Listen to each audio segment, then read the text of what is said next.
नमस्कार, स्वागत आप सभी का। मैं हूं अनुराग पुनेठ आपके साथ। हाजिर हैं हम दिन भर की बड़ी और अहम खबरों के साथ, लेकिन बुलेटिन की शुरुआत हमेशा की तरह सुर्खियों के साथ। जल जीवन मिशन से होगा गांव और महिलाओं का सशक्तिकरण।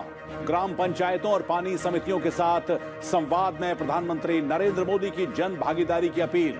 जल जीवन मिशन ऐप और राष्ट्रीय जल जीवन कोष का भी किया शुभारंभ।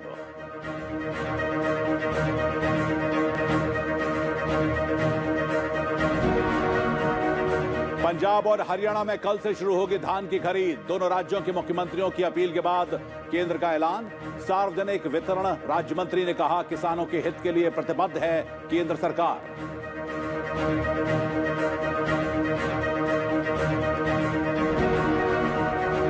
पूर्वी लद्दाख में बड़ी संख्या में चीनी सैनिकों की तैनाती पर सेना प्रमुख ने जताई चिंता। इलाके का दौरा कर सुरक्षा हालात का लिया जायजा। कहा, किसी भी घटना से निपटने के लिए तैयार है भारतीय सेना। चीन की हरकतों पर भी है कड़ी नजर।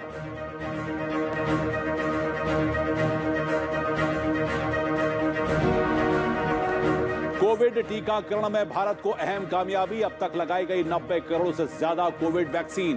पिछले 24 घंटों में दी गई 69 लाख से अधिक खुराकें। कोविड से रिकवरी दर बढ़कर अब हुई 97.86%।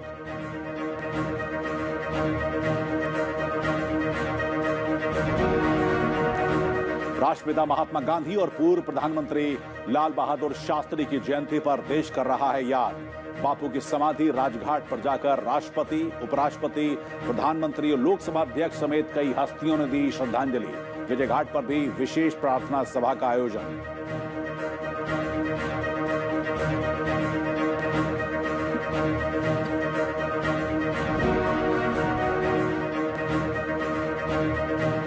तो ये थी हेडलाइंस और अब खबरें विस्तार से। जल जीवन मिशन विकेंद्रीकरण के लिए भी एक बड़ा अभियान है। प्रधानमंत्री नरेंद्र मोदी ने जल जीवन मिशन पर ग्राम पंचायतों और पानी समितियों के साथ बातचीत करते हुए ये बातें कही। इस मौके पर विपक्ष पर तंज कसते हुए प्रधानमंत्री ने कहा कि पिछले 7 दशकों में जो काम हुआ था, आज के भारत ने सिर्फ 2 साल में उससे ज्यादा काम करके दिखाया है। प्रधानमंत्री ने जल जीवन मिशन ऐप और राष्ट्रीय जल जीवन कोष का भी शुभारंभ किया। ग्राम पंचायतों और पानी समितियों के साथ वीडियो कॉन्फ्रेंस के जरिए संवाद करते हुए प्रधानमंत्री ने कहा कि ऐसे राष्ट्रव्यापी मिशन को उत्साह और ऊर्जा से सफल बनाया जा सकता है। जल जीवन मिशन का विजन सिर्फ लोगों तक पानी पहुंचाने का ही नहीं है, ये डिसेंट्रलाइजेशन का, विकेंद्रीकरण का, उसका भी एक बहुत बड़ा मूवमेंट है।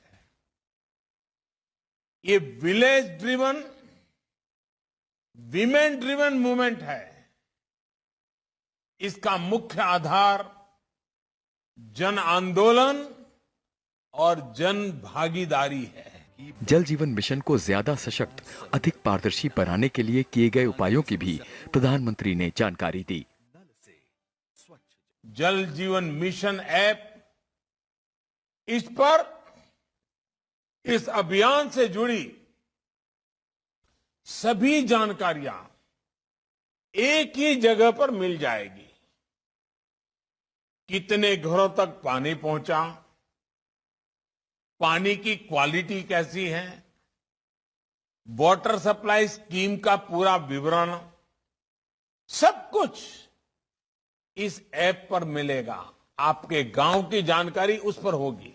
प्रधानमंत्री ने कहा कि ग्राम स्वराज का फायदा तभी मिलेगा जब गांव में रहने वालों की गांव की विकास योजना और मैनेजमेंट में सक्रिय सहभागिता हो। जल और स्वच्छता के लिए 2.25 लाख करोड़ रुपए से ज्यादा की राशि सीधे ग्राम पंचायतों को दी गई है। आज एक तरफ जहां ग्राम पंचायतों को ज्यादा से ज्यादा अधिकार दिए जा रहे हैं, दूसरी तरफ पारदर्शिता का भी पूरा ध्यान रखा जा रहा है। ग्राम स्वराज को लेकर केंद्र सरकार की प्रतिबद्धता का एक बड़ा प्रमाण जल जीवन मिशन और पानी समितियां भी हैं। प्रधानमंत्री ने बड़ी आबादी तक नल से जल पहुंचाने की विफलता के लिए पूर्ववर्ती सरकारों को भी आड़े हाथों लिया। आजादी से लेकर 2019 तक हमारे देश में सिर्फ 3 करोड़ घरों तक ही नल से जल पहुंचता था। 2019 में जल जीवन मिशन शुरू होने के बाद से 5 करोड़ घरों को पानी के कनेक्शन से जोड़ा गया है। आज देश के लगभग 80 जिलों के करीब 1.25 लाख गांवों के हर घर में नल से जल पहुंच रहा है। यानी पिछले 7 दशकों में जो काम हुआ था, आज के भारत ने सिर्फ 2 साल में उससे भी ज्यादा काम करके दिखाया है। प्रधानमंत्री ने प्रत्येक परिवार को स्वच्छ नल जल उपलब्ध कराने के उद्देश्य से 15 अगस्त 2019 को जल जीवन मिशन की घोषणा की थी। मिशन की शुरुआत के समय केवल 3.23 करोड़ यानी 17% ग्रामीण परिवारों के पास नल जल आपूर्ति की सुविधा थी। कोविड महामारी के बावजूद पिछले 2 वर्षों में 5 करोड़ से अधिक परिवारों को नल जल कनेक्शन मुहैया कराए गए हैं। इसके साथ ही प्रधानमंत्री नरेंद्र मोदी ने एक बार फिर से दोहराया है कि उनकी सरकार छोटे किसानों को हर तरह से सशक्त बनाने के लिए प्रतिबद्ध है। एक अंग्रेजी साप्ताहिक पत्रिका को दिए गए साक्षात्कार के दौरान प्रधानमंत्री ने कृषि कानूनों, गांधीनगर से दिल्ली की अपनी यात्रा, शासन की चुनौतियों और भारत के लिए उनके विजन के बारे में खुलकर बातचीत की। इंटरव्यू में प्रधानमंत्री ने कहा कि कृषि कानूनों के जिन बिंदुओं पर भी असहमति है, सरकार पहले दिन से ही उन पर चर्चा के लिए तैयार है। इस संबंध में कई बैठकें हुई हैं, लेकिन अभी तक असहमति का कोई भी बिंदु सामने नहीं आया है। प्रधानमंत्री ने कहा कि भारत जैसे बड़े देश में क्या ऐसा निर्णय लेना संभव है जो सभी लोगों को स्वीकार्य हो, लेकिन यदि फैसला व्यापक हित में है तो उसे लागू करना सरकार की जिम्मेदारी है। विपक्षी दलों का नाम लिए बिना प्रधानमंत्री ने कहा कि जो लोग आज किसानों के हित में होने वाले सुधारों का विरोध कर रहे हैं, उनके काम को देखें तो ये बौद्धिक बेईमानी और राजनीतिक धोखाधड़ी दिखाई देगा। वो अपने मुख्यमंत्रियों को पत्र लिखकर ठीक वही काम करने को कहते हैं जो केंद्र सरकार ने किया है। अपने घोषणा पत्र में ऐसे सुधार लागू करने का वादा करते हैं, लेकिन जब कोई दूसरा दल वो सुधार लागू कर दे तो वो पूरी तरह से पलट जाते हैं।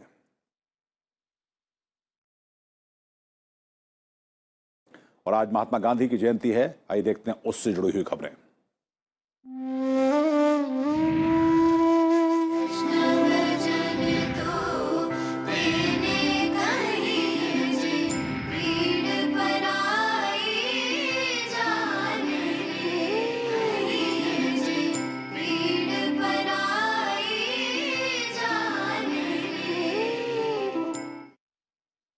देश आज राष्ट्रपिता महात्मा गांधी को उनकी जयंती पर याद कर रहा है। इस मौके पर दिल्ली स्थित महात्मा गांधी के समाधि राजघाट पर विशेष प्रार्थना सभा का आयोजन किया गया। राष्ट्रपति रामनाथ कोविंद, उपराष्ट्रपति एम वेंकैया नायडू, प्रधानमंत्री नरेंद्र मोदी और लोकसभा अध्यक्ष ओम बिरला समेत कई गणमान्य हस्तियों ने बापू को श्रद्धा सुमन अर्पित किए। इस मौके पर राजघाट पर सर्वधर्म प्रार्थना सभा का भी आयोजन किया गया।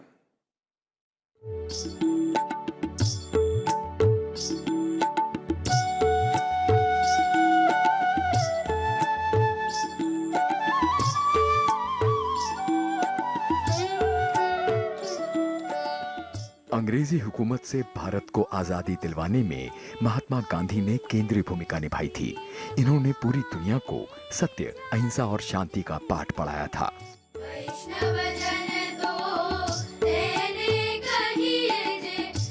मोहनदास करमचंद गांधी का जन्म गुजरात के पोरबंदर में 2 अक्टूबर 1869 को हुआ था। हर बरस 2 अक्टूबर को दुनिया भर में गांधी जयंती धूमधाम से मनाई जाती है। इस दिन को विश्व अहिंसा दिवस के रूप में भी सेलिब्रेट किया जाता है।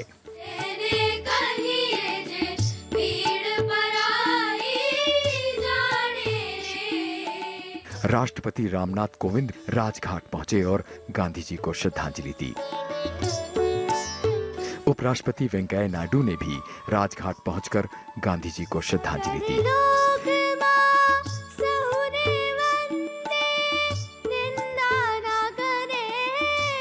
152वीं जयंती के मौके पर दिल्ली स्थित राजघाट जाकर प्रधानमंत्री नरेंद्र मोदी ने बापू को श्रद्धांजलि दी। इस अवसर पर प्रधानमंत्री ने कहा कि बापू के सिद्धांत लाखों लोगों को ताकत देते हैं।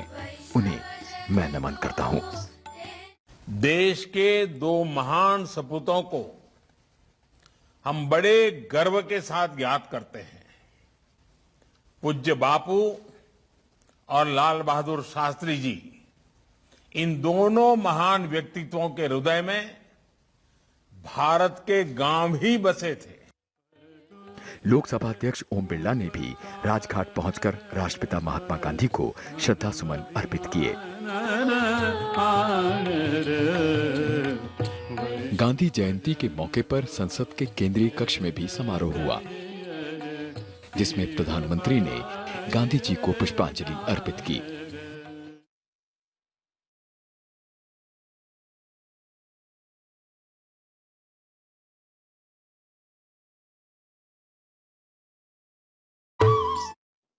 आज बापू की जयंती पर गांधी स्मृति में भी सर्वधर्म प्रार्थना सभा का आयोजन किया गया।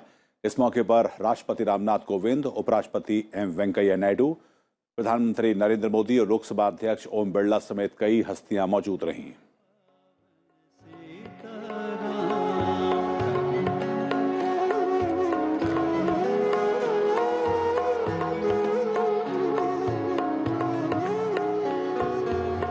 रघुपति राघव राजा राम, पतित पावन सीताराम। रघुपति राघव राजा राम, पतित पावन सीताराम। रघुपति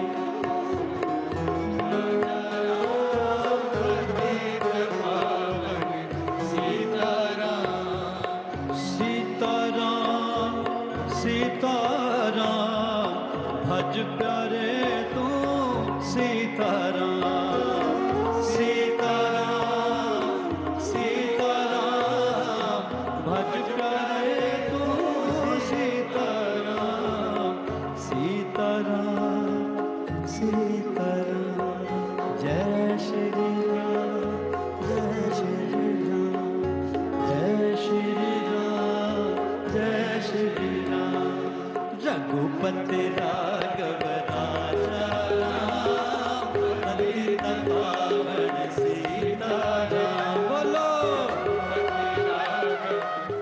और देश आज पूर्व प्रधानमंत्री लाल बहादुर शास्त्री को भी याद कर रहा है, जिनकी आज जयंती है। इस मौके पर देश ने उनको याद किया। इस मौके पर उनकी समाधि विजय घाट पर राष्ट्रपति रामनाथ कोविंद, उपराष्ट्रपति एम वेंकैया नायडू, प्रधानमंत्री नरेंद्र मोदी और लोकसभा अध्यक्ष ओम बिरला सहित कई हस्तियों ने जाकर उनको श्रद्धांजलि दी।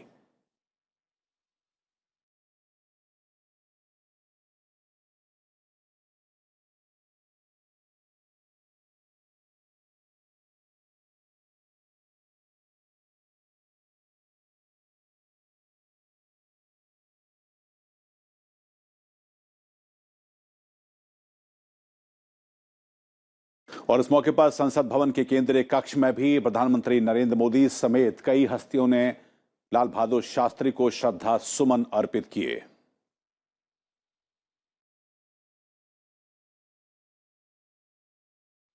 देश के दूसरे प्रधानमंत्री लाल बहादुर शास्त्री का जन्म 2 अक्टूबर 1904 में उत्तर प्रदेश के मुगल सराय में हुआ था।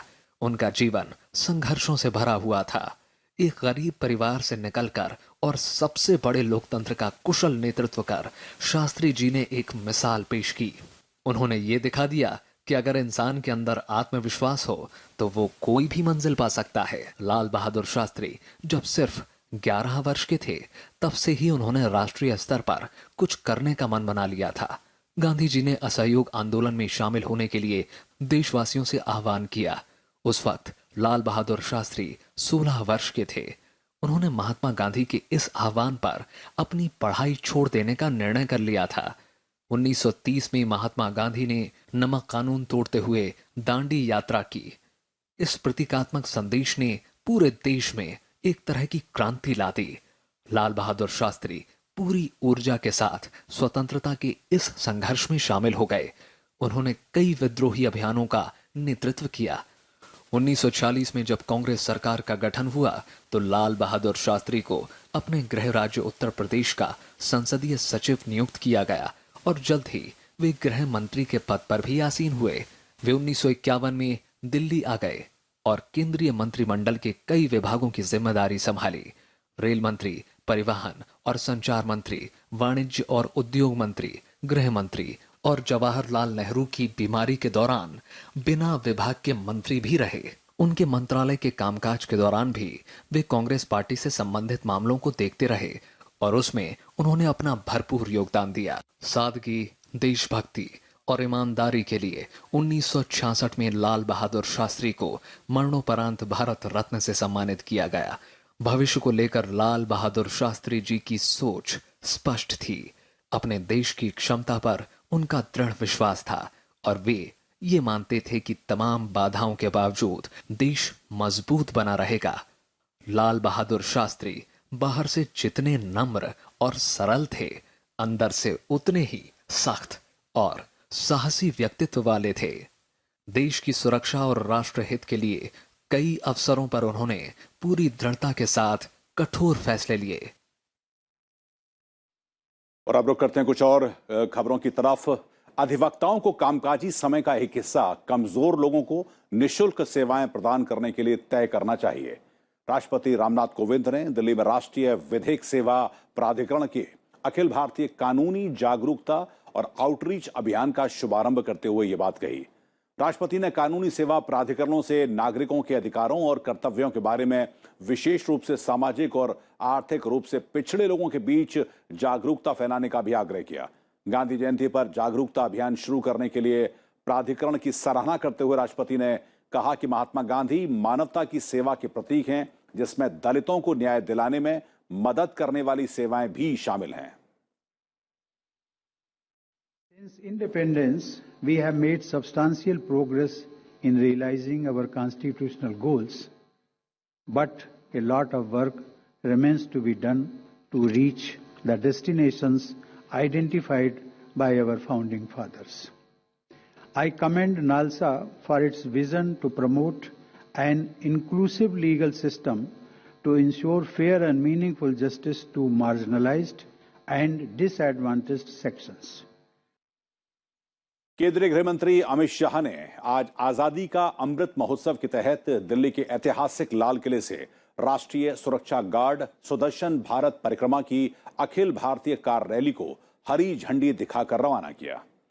इस मौके पर उन्होंने कहा कि सरकार युवाओं में गुमनाम शहीदों और स्वतंत्रता सेनानियों की भावना और बलिदान को पुनर्जीवित करने के लिए आजादी का अमृत महोत्सव बना रही है। अमित शाह ने युवाओं से राष्ट्र के विकास में योगदान देने की भी अपील की। यह रैली 7,500 किलोमीटर लंबी यात्रा के दौरान देश के स्वतंत्रता आंदोलन और स्वतंत्रता सेनानियों से जुड़े हुए महत्वपूर्ण और ऐतिहासिक स्थलों से होकर गुजरेगी। कई ऐसे गुमनाम शहीद होंगे जिन्होंने अपना सर्वस्व दे दिया, मगर आज उनका नाम शहीदों की सूची में भी नहीं होगा। ये सारे शहीदों को, गुमनाम शहीदों को आजादी के आंदोलन के लिए अलग अलग जगह पर, अलग अलग राज्य में, अलग अलग शहरों में, अलग अलग गांव कस्बों में जो घटनाएं हुई उसको संजोकर एक आजादी के आंदोलन की अमर गाथा को फिर से जीवित करने का एक प्रयास है। केंद्रीय वाणिज्य और उद्योग मंत्री पीयूष गोयल दुबई के दौरे पर हैं। दुबई में पीयूष गोयल ने कहा कि भारत यूएई कई मामलों में एक दूसरे के पूरक हैं और एक दूसरे के साथ प्रतिस्पर्धा में नहीं हैं। दोनों देश स्वच्छ ऊर्जा के साथ मिलकर काम कर रहे हैं। पीयूष गोयल ने कहा कि हमारा vision one world one grid है ताकि दुनिया भर में रिन्यूएबल एनर्जी का इस्तेमाल किया जा सके। एक और क्षेत्र जहां पर एक दूसरे का सहयोग दोनों देश कर रहे हैं वह है जलवायु परिवर्तन। I believe this is a natural partnership which will benefit both countries, provide opportunities for people of both countries, provide huge employment, particularly in sectors which are labor oriented like textiles, footwear, food processing. Another area that we are cooperating is on climate change. और अब वक्त तो चला है राज्यों से जुड़ी हुई अहम खबरों को जानने का।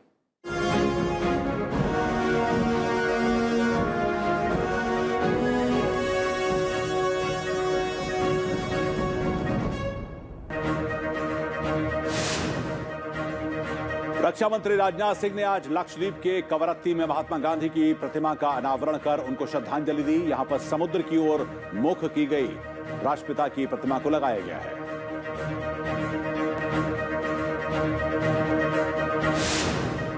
केंद्रीय शिक्षा मंत्री धर्मेंद्र प्रधान ने गांधी जयंती के मौके पर ओडिशा के अंगुल जिले के जैरत गांव में हथकरघा कारीगरों से मुलाकात की और इस मौके पर उन्होंने वोकल फॉर लोकल का संदेश भी दिया।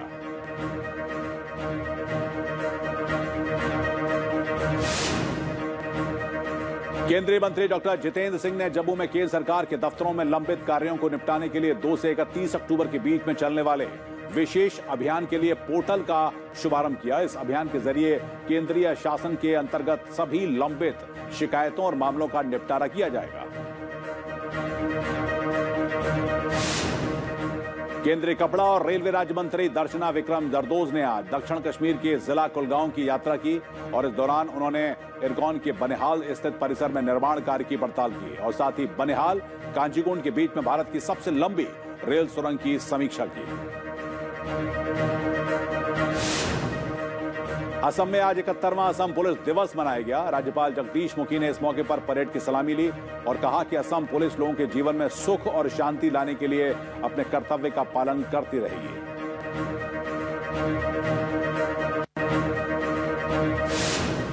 गांधी जयंती और 75वें अमृत महोत्सव पर अमृतसर एयरपोर्ट पर फिट इंडिया फ्रीडम रन का आयोजन किया गया। इसमें सैकड़ों की तादाद में लोग शामिल हुए।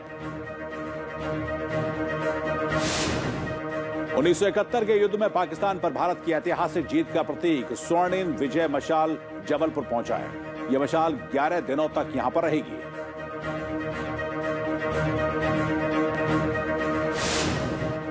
गुजरात के अहमदाबाद में कोविड प्रतिबंधों में छूट मिलने के बाद बाजार में भीड़ बढ़ गई है। यहां प्रशासन ने 400 लोगों को सार्वजनिक स्थल पर एकत्र होने की छूट दी है। त्योहार के मौके पर मिली छूट के बाद बाजारों में रौनक लौट आई है। Andhra Pradesh engineering common entrance test के रिजल्ट जारी कर दिए गए हैं। इस साल 92.53% उम्मीदवारों ने क्वालिफाई कर लिया है।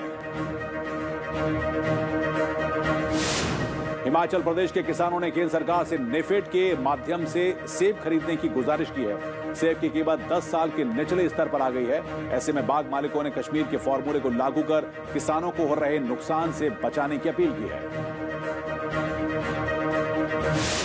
गुजरात के नवसारी जेल में महिलाओं के हुनर को तराशा जा रहा है। नवरात्र के मौके पर महिलाएं दीप बना रही हैं, जिसकी बाजार में खासी मांग है। पश्चिम बंगाल के बीरभूम में बाढ़ से हाल बेहाल है। अजय नदी का पानी लोगों के घरों में घुस गया है। ऐसे में लोगों को खासी दिक्कतों का सामना करना पड़ रहा है। राहत और बचाव कार्य जारी है।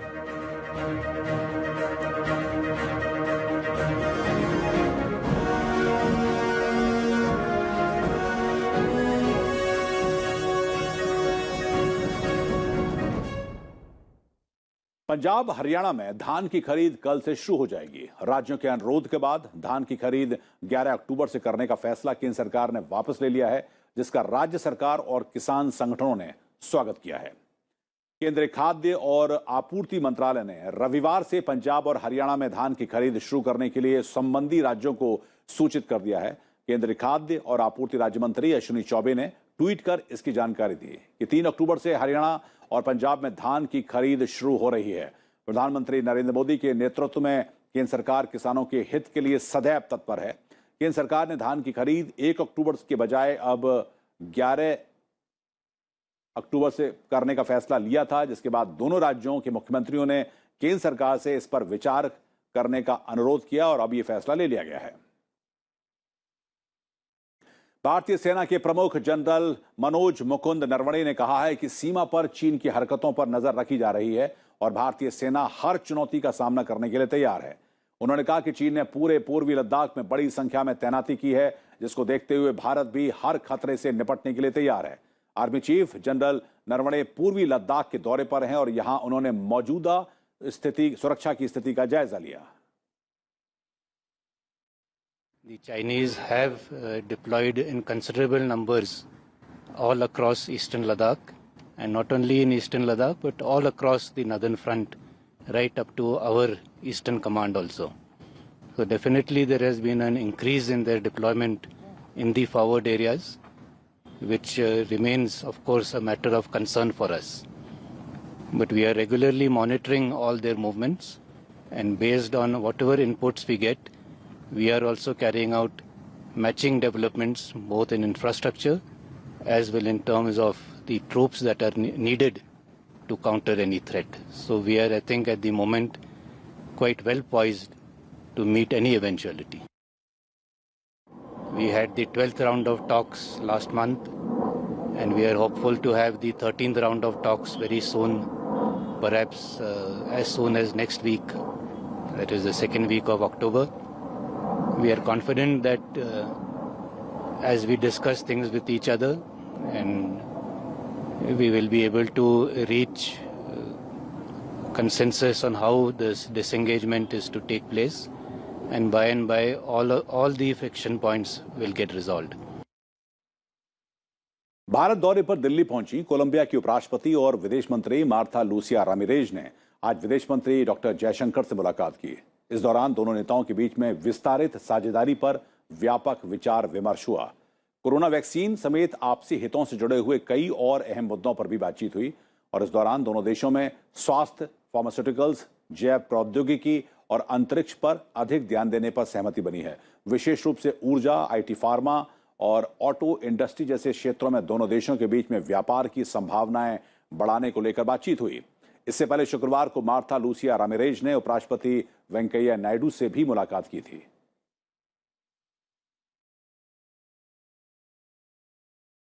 और इससे पहले उन्होंने राष्ट्रपिता महात्मा गांधी की समाधि राजघाट पर जाकर श्रद्धांजलि भी दी। राष्ट्रपिता की पुण्यतिथि के मौके पर कोलंबिया के उपराष्ट्रपति ने उनके आदर्शों पर चलने का संकल्प दोहराया।